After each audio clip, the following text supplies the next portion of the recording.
Well, one of the problems we have with WWF is most of our work is a long way away. It's on the other side of the world, and so people don't really connect particularly well with our work sometimes. So people love animals, etc., but they don't really understand the work on the ground. So the idea of virtual reality is to bring the work to them rather than the other way around. We are looking at fundraising, we're also looking at engagement, we're looking at education. There's various different areas where this campaign is going to be beneficial to us.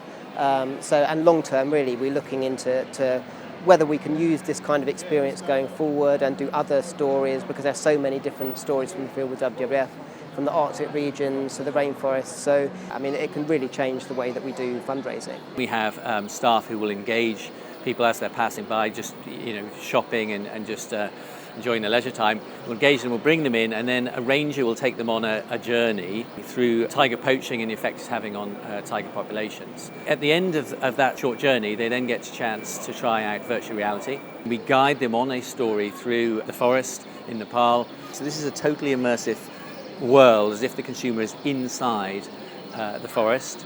It's using 360-degree virtual reality, so they can look all around and they'll be immersed in that story. And we take them through a number of different sections in the forest, eventually introduce the tigers and introduce the topic of poaching. So it's 2 weeks in big shopping centres, so 2 of the Westfield shopping centres in London, and then we're going to hopefully go to other shopping centres around the country, do a bit of a road show, possibly taking the whole stand or possibly bits of the stand, because it's a modular stand, so we can break it down a bit.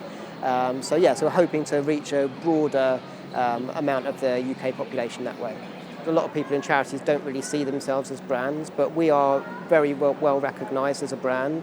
And the reality is that when people are looking at us, they're also looking at the big commercial brands at the same time. We are competing for that space. The British public, I think especially, is very giving. We have a huge amount of charities in the UK, I think 165,000 charities.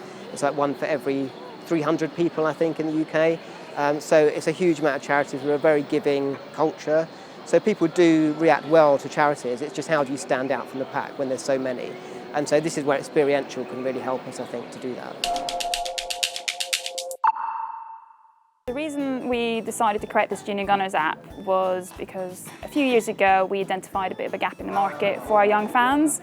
So it was a new way of engaging with them, especially globally. We recognise not everyone can come to matches or monthly events as a Junior Gunner, so we wanted to give them a bit of arsenal through either their phone or tablet.